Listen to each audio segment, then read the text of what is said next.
আর কি ল্যান্ডস্লাইডের মতো অবস্থা, গাছ ভাঙলো। কতক্ষণ ধরে জাতীয় সড়ক বদ্ধ?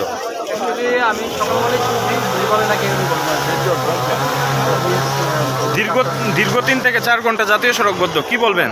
না, এটা তো টোটাল বাজে অবস্থা। জাতীয় সড়ক বন্ধ হয়ে আসলে অনেক অফিস স্টাফ, স্কুল স্টাফ পৌঁছাতে পারতেছে না। আমিও নিজেও একজনকে লাগিয়ে দিলাম, অফিসিয়াল স্টাফ অফিস ধরার নিয়ে খুব প্রবলেম হইতেছে সবাই। মুমূর্ষ রোগী সহ বিভিন্ন অসুবিধায় যারা রয়েছে তারা দেখলাম ওয়ার্ড স্টেডিয়াম, ওরা অনেক অ্যাম্বুলেন্স দ্বারাই তাড়াতাড়ি সম্ভব রাস্তাটা কেয়ার করা হয়েছে। এখান থেকে জানা যাইতেছে দীর্ঘ 5টা-4টার দিকে গাছটা পড়ছে, কিন্তু বন দপ্তরের কর্মীরা 9টার সময় আছে। কি কইবেন, এটা কি খামখেয়ালি কোনা? নিশ্চয়ই খামখেয়ালি। এখানে দেখা যেতেছে বাড়ি করে কারেন্টের অভাবের জন্য জল নাই, ইলেকট্রিসিটির প্রবলেম, অফিসিয়াল তখন স্টার্ট হইব 10টা বাজে প্রায়। নিশ্চয়ই প্রবলেম, এরা তো গাফিলতি কিছু আছে, অস্বীকার করার কোনো উপায় নেই। এলাকাটার নাম কি? এলাকার মানে বাজারের সামনে কুলিন।